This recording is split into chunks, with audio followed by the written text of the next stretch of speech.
Friends, പുതിയൊരു promo റിവ്യൂയിലേക്ക് എല്ലാ കൂട്ടുകാർക്കും സ്വാഗതം. അങ്ങനെ നമ്മുടെ ആവുതക്കുട്ടി വന്നിട്ട് സ്റ്റാൻലിയുടെ അടുത്ത് പറയുന്നുണ്ടല്ലോ അവിടെ വലിയ ഭൂകമ്പമായി എന്നൊക്കെ. അതുകൊണ്ട് തന്നെ നമ്മുടെ സ്റ്റാൻലി നേരെ പോകുന്നത് കൊട്ടാരമറ്റം തറവാട്ടിലോട്ടാണ്.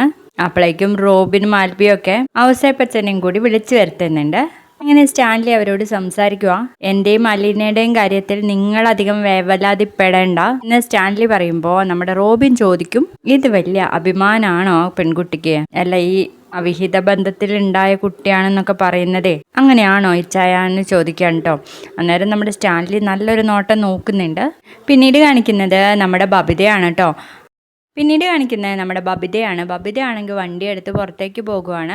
അന്നേരം ബബിതയുടെ ആ ഒരു കാമുക ഉണ്ടല്ലോ, അമല് വേറൊരു പെൺകുട്ടിയായിട്ട് സെറ്റായിട്ടുണ്ട്. അപ്പം അത് നമ്മുടെ ബബിത കാണാനിടയാവുകയും ഭയങ്കര സങ്കടമാവാണ് കേട്ടോ. അങ്ങനെ പെട്ടെന്ന് തന്നെ വീട്ടിലേക്ക് തിരിച്ചു വരികയാണ്. റൂമിലാകെ ഡൗൺ ആയിട്ട് ഇങ്ങനെ ഇരിക്കുന്നതായിട്ട് കാണിക്കുന്നു. പിന്നീട് കാണിക്കുന്നത് നമ്മുടെ ബാലേന്ദ്രൻ നന്നായിട്ട് മദ്യപിച്ചിട്ടാണ് കേട്ടോ വരുന്നത്. അപ്പം നമ്മുടെ കൃഷ്ണമോളാണ് വാതിൽ തുറന്നു കൊടുക്കുന്നത്. അന്നേരം നമ്മുടെ ബാലേന്ദ്രനെ കണ്ടിട്ട് ആകെ ഷോക്കായി പോവാണ് കൃഷ്ണ. കൂടാതെ വൈജയ് ഇങ്ങനെ നോക്കി നിൽക്കുക കേട്ടോ. അങ്ങനെ നമ്മുടെ ബാലേന്ദ്രനാണെങ്കിൽ റൂമിലോട്ട് പോകുന്ന വഴി വൈജയ് ഇങ്ങനെ നോക്കിക്കൊണ്ടിരിക്കുന്നുണ്ട്. അത്രയും കാണിച്ചുകൊണ്ടാണ് ഇന്നത്തെ പ്രൊമോ കഴിഞ്ഞിട്ടുള്ളത് കേട്ടോ.